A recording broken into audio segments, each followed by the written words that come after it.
So what we're going to look at today is the chord sequence feature. Now this is a fantastic feature that's probably not used enough by people because if you pre-record a chord sequencing, it leaves you free to do lots more in terms of playing and experiments and things. Sometimes you may want to play a piece that you struggle a little bit with some of the chord changes. So at a speed that's comfortable to you, you can record a chord sequence in, we can then speed it up and play back along with it. And it takes that anxiety of having to change the chords so quickly away from it.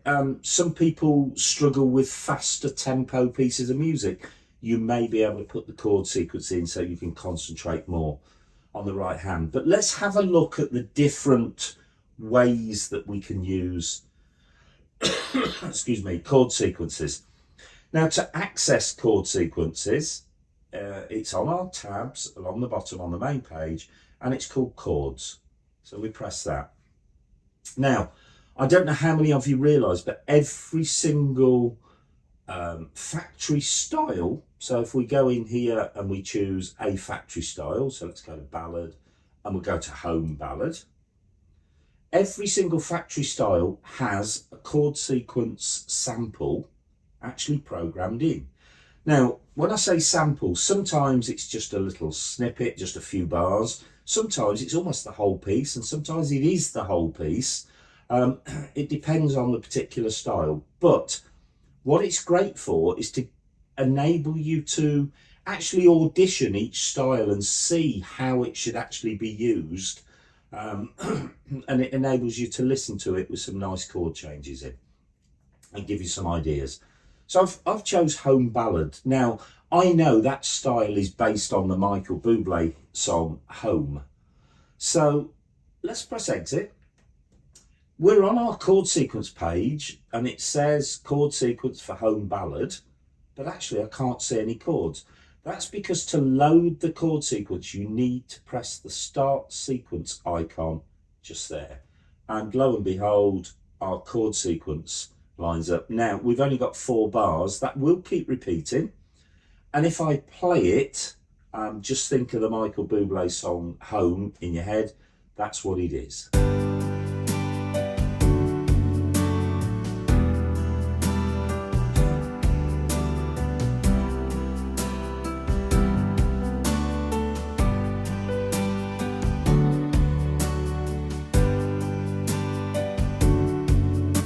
And that will just keep repeating, but it gives you an idea of how that style should be. Let's go into funk and blues, and I'm gonna look for Grace Gospel. Now, I happen to know this will be the chord sequence in gospel style to Amazing Grace. So we load it in and it's there. So we could start to play.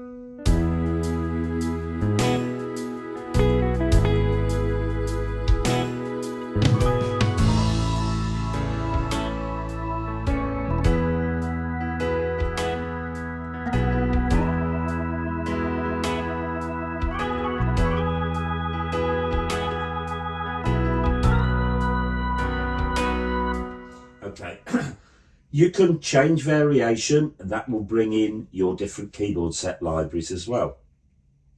So every factory style has an example chord sequence. If we just press at the minute where it says Grace Gospel, i.e. the name of the style, if you look, we've now got some factory chord sequences that have been put in. And we've got them under different categories. So we've got pop and dance, and we've got multiple pages of them. And a lot of times the title will either be a general chord sequence or it may be a specific song. So if we go into jazz, for example, I can see Misty, I can see My Funny Valentine, I can see Satin Doll.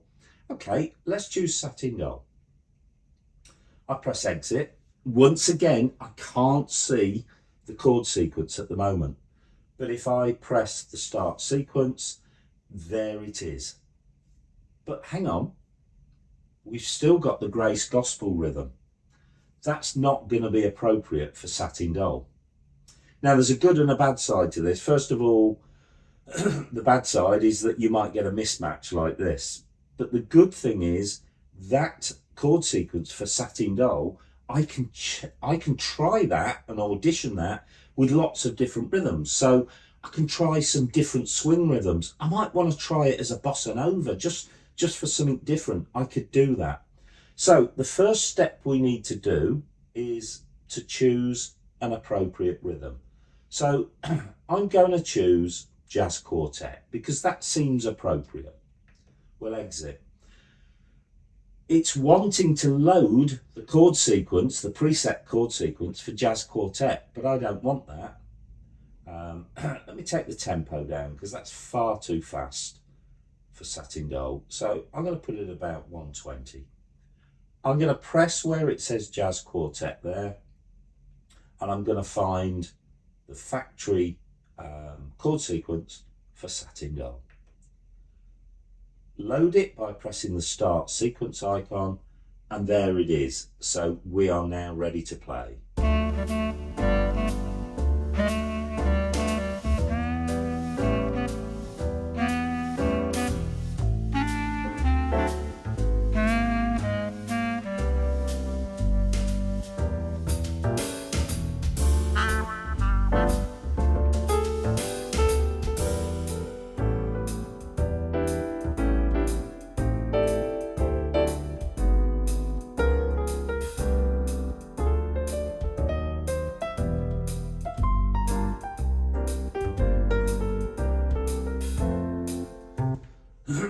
It's great. I can play along. I've lost the anxiety of a few difficult chords in there. I can actually play along. I can have a go at maybe playing piano style with it. I can have a go at a left hand, and when I come to a chord that I don't know, just drop the left hand out. Let's try the same thing. Let's go into Latin and let's choose, what shall we have? Organ Bossa Nova. Exit. Now again, it's wanting to load the default chord sequence for Organ Bossa Nova, but I don't want that. I still want Satin Doll, because what I want to know is what does that sound like as a Bossa Nova. Again, I can see the tempo's gone up a little bit, so let's just take that back down. Nice, got an organ sound there in the right hand. Let's load the sequence and give it a try.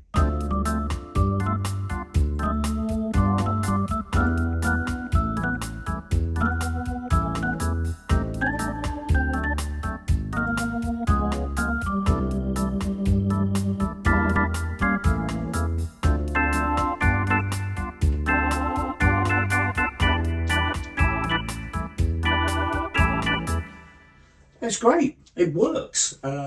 So you can try different factory chord sequences in different styles. You've got a selection of blues ones, some 12-bar blues there. You've got 4-bar easy ones. You've got 4-bar complex. Have a look at them. You've got circles. So these are just chord sequences that keep going round and round. Not only is it great fun, but it will teach you a little bit about chords and how they go together. But if you look at the top here under the chord sequence, we've got a user bank. That means we can record our own chord sequences. And I'm just going to show you a quick example of how we do that now. So I'm going to go and I'm going to choose a ballad again. I'm going to choose Something Ballad. That's the name of it, not I'm going to choose something that's a ballad.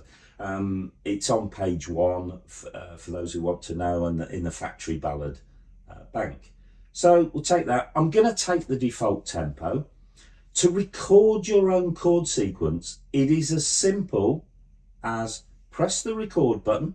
It then goes into standby mode, and the minute we start to play, so I'm going to put the synchro start on, it'll start to record our chords. So let's just put something very, very simple in, like this. See our chords appearing.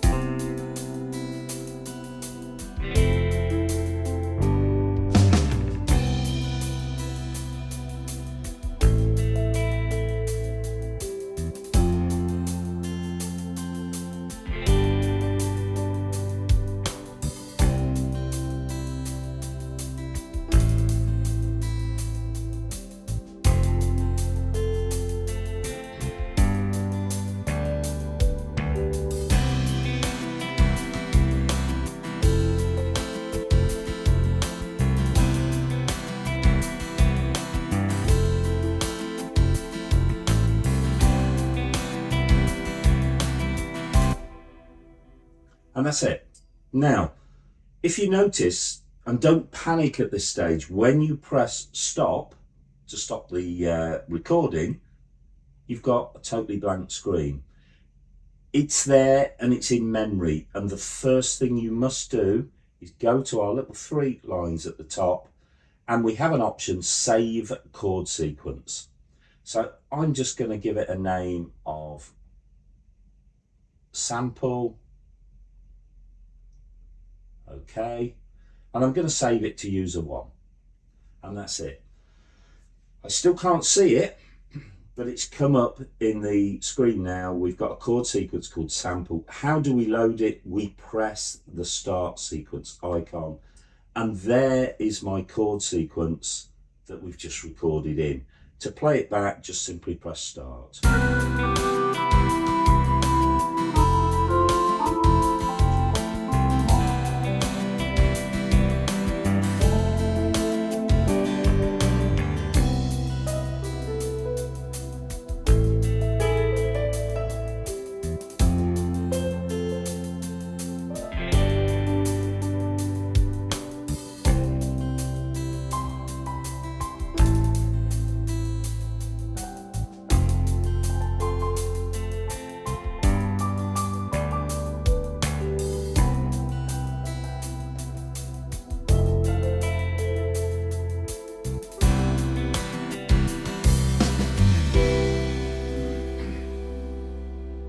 Now, because a chord sequence will keep repeating, all I did there, I waited for the appropriate chord, which was my C major 7, and just used one of the endings, and it will trigger an ending based on the current chord that's playing in the chord sequence.